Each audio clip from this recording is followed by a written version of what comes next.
தவறுகளை சுட்டிக்காட்டுபவர்களுடன் வாதாடுவதே அமைச்சர்களின் பணியாக இருந்தால் அது நல்லாட்சிக்கு எடுத்துக்காட்டாக இருக்க முடியாது என்று தமிழ் மாநில காங்கிரஸ் கட்சி தலைவர் வாசன் தெரிவித்துள்ளார். தமிழகத்தில் லோக் ஆயுக்தா அமைக்கப்பட வேண்டும் என்றும் அவர் வலியுறுத்தியுள்ளார். தவறுகளை சுட்டிக்காட்டுபவர்கள் யாராக இருந்தாலும் அவர்களை ஆட்சியாளர்கள் எதிரிகளாக பார்த்து அவர்களை வசைபாடுவதும் அவர்களோடு வாதாடுவதுமே அமைச்சருடைய பணியாக இருந்தால் அது நல்ல ஆட்சிக்கு எடுத்துக்காட்டல்ல.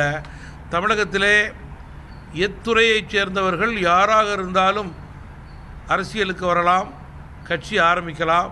அது அவர்களது தனிப்பட்ட கருத்து. அதற்கு யாரும் தடையாக இருக்க முடியாது. தமிழகத்தில் லோக் ஆயுக்தாவை அரசு கொண்டு வர வேண்டும். அப்படிப்பட்ட உறுதியான நிலையை அரசு எடுக்குமே ஆனால் தவறு செய்பவர்களை பற்றி அரசு கவலைப்பட வேண்டாம், லோக் ஆயுக்தா பார்த்துக்கொள்ளும்.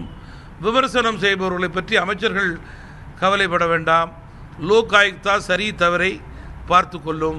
ஊழலை ஒழிக்க வேண்டுமென்றால், வெளிப்படைத்தன்மை வேண்டுமென்றால் லோக் ஆயுக்தா அவசியம்.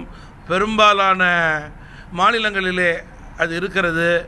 தமிழக அரசு லோக் ஆயுக்தாவை கொண்டு வர வேண்டும். வீண் விதண்டாவாதங்களை இதன் மூலம் தவிர்க்கலாம் என்பது என்னுடைய கருத்து.